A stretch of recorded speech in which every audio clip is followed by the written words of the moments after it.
Welcome, welcome. Thank you, replay viewers, for tuning in. I hope you all are having a fabulous Monday. I know Mondays can be a rough day back. Hi, SLP Button. If you're new in here, please comment with your name. I'd love to get to know you. Hi, Hallie. How are you guys doing? As people are coming in, I will do just a quick introduction and then we will get started. So let's do this. Oh, hi, Greta. I've seen you before, I think. Hi, Kyla. Okay, so I am Marisha McGroarty. I am a school-based speech-language pathologist, and I work with preschoolers through 6th graders, and I love it. I also have been loving organization, and my caseload kind of exploded this year, so I've been really having to figure out my organization. And so I've been really excited to share all of my best tips and tricks. And today we'll be talking about parent communication, our favorite, right? Let me know in the comments or tap that screen if you feel like you don't have enough time to communicate with your parents. Oh, and here, let me turn this around. It's tricky, right? We have so much going on that, like, between, right, Nessa?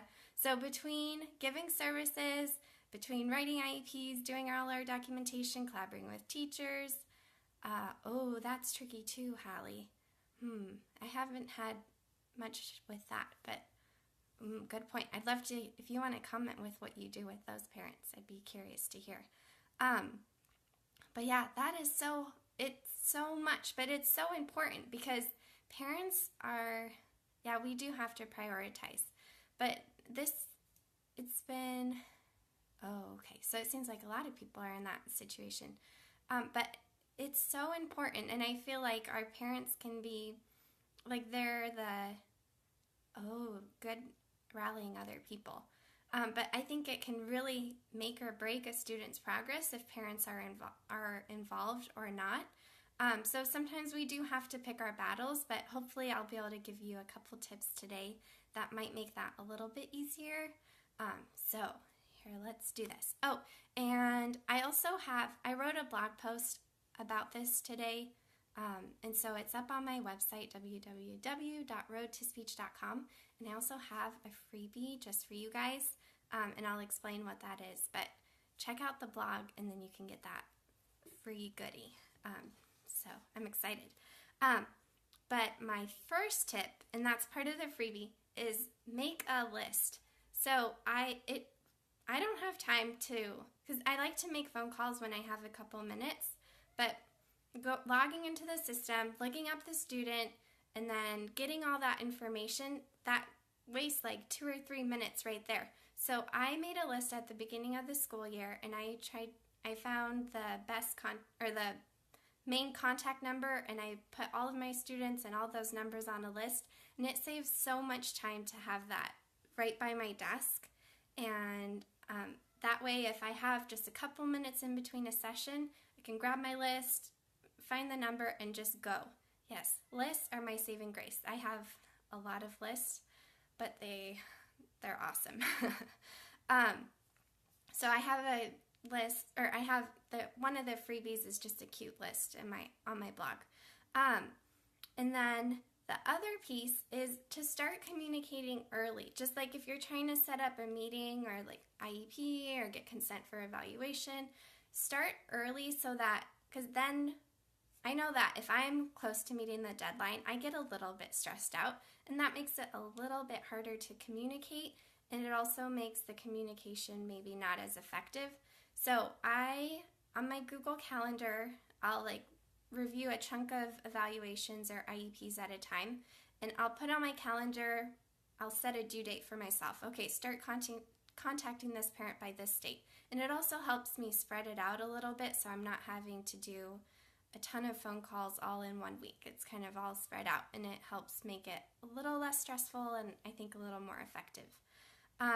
So that's number 2, communicate early. And then number 1 was make a list. Save yourself some time.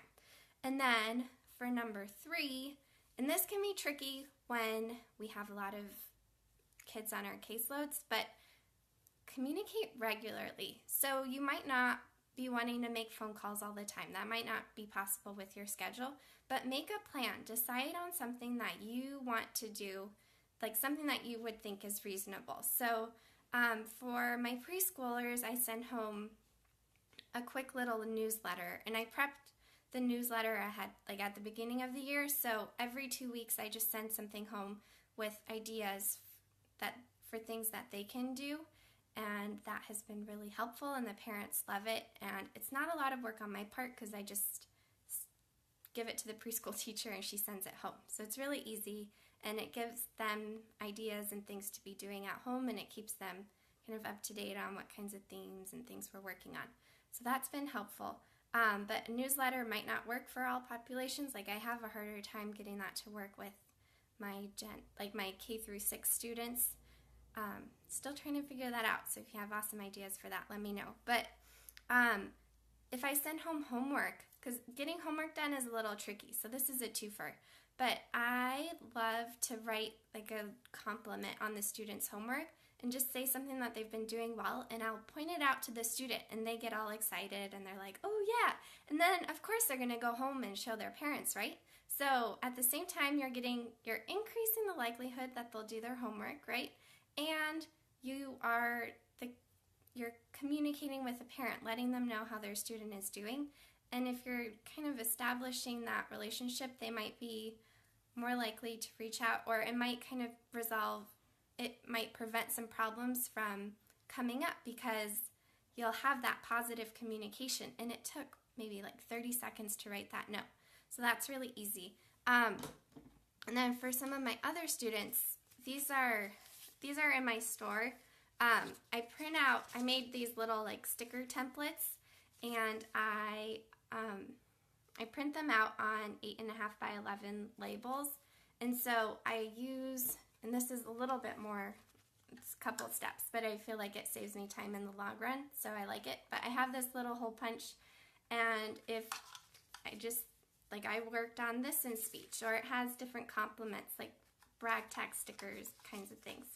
But then the student earns the sticker and they're excited about it, and then we put it on their shirt, and then when they go home, their parent will ask them, oh, where'd that come from? What does that mean? And so in the session before the kiddo goes home or goes back to class, we'll talk about like, oh, what are you going to tell your parents when they ask about the sticker? So you kind of make the kids your messenger, and it saves time, and it's a lot of fun. And what kid doesn't like stickers, right? So that's something. And I also have brag tags that I like using, just little rectangle ones. Those are also in my store, and they're half off. And those are just things that work for me. There's lots of awesome brag tags and things that you could easily send home too. You could even staple them to the homework so you don't even have to do writing. So lots of time-saving stuff there. And if you guys are using any of this, let me know in the comments, or if you have similar ideas that you love, I'd like to hear. So that's number 3, communicate regularly. And then also going to parent conferences. That's like my big whammy time, because all of the parents are there in a short period of time. So I'm hopping from conference to conference, and I get like tons of steps on those days and get lots of exercise because I'm running from one place to the other. But I love it because, especially for some of the parents that are hard to reach sometimes, I get to see a lot of parents in a short period of time and just make that face-to-face contact and kind of make sure that we're all on the same page. And doing that, like regular communication like that, really prevents problems from coming up. And I feel like that makes a big difference. So it takes some effort, but it'll help the students progress, and it will, it'll hopefully prevent any problems from coming up because you're being proactive. So that was 3. And then I have a couple more things that I do, but I've been talking a lot, and I kind of want to save those for another time because they're pretty exciting. So stay tuned for more details on what else I do with that. And then Number 4 is keep a log, because if you are calling parents and you're putting in all that work, or if you see a parent at school and you communicate with them, keep a log of it. So this was inspired by Queen's speech. She has a blog post on it, and it's also linked on my blog. But I kind of modified it to make it work. But these are, so this is, I think I have like an obsession with labels.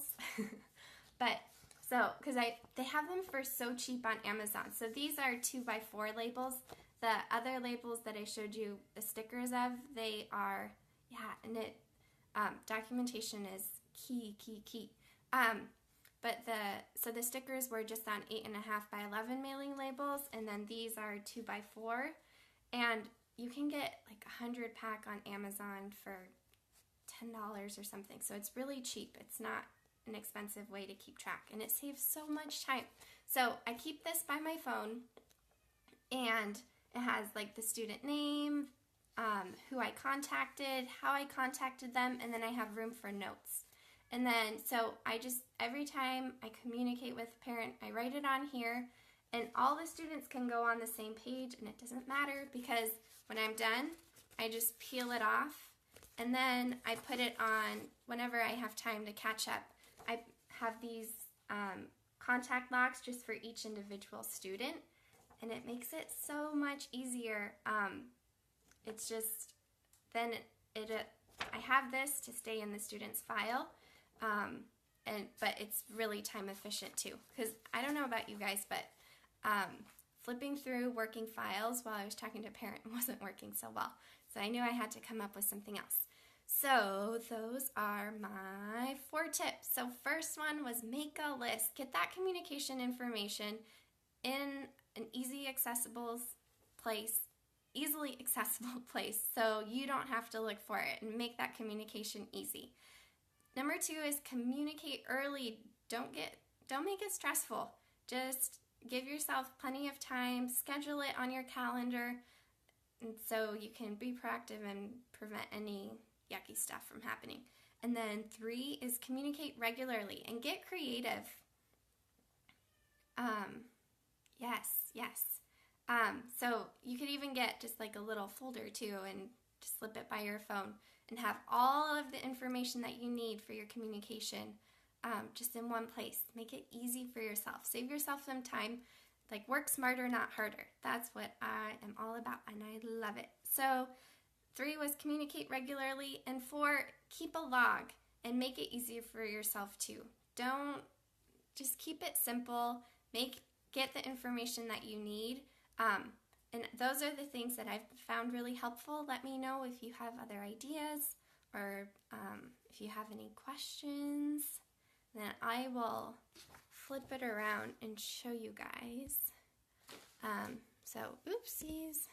Okay, so just real quick, here's my communication information. It's got my website and my email. Take a screenshot if you would like. And then next week I'll be talking about parent conferences, and I'll have some fun handouts and things for that. And then I'll show you the blog post real quick too.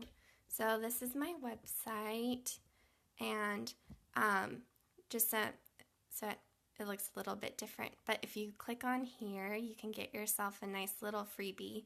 It has some goodies in there to help you do those things. And then, so it has all that. And then this is what the other brag tags look like. I forgot about that.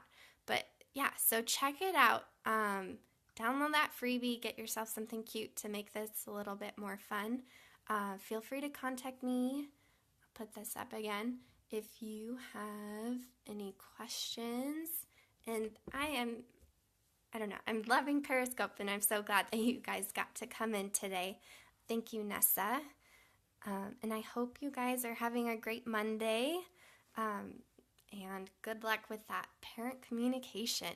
Let me know how it works, or if you have any other ideas.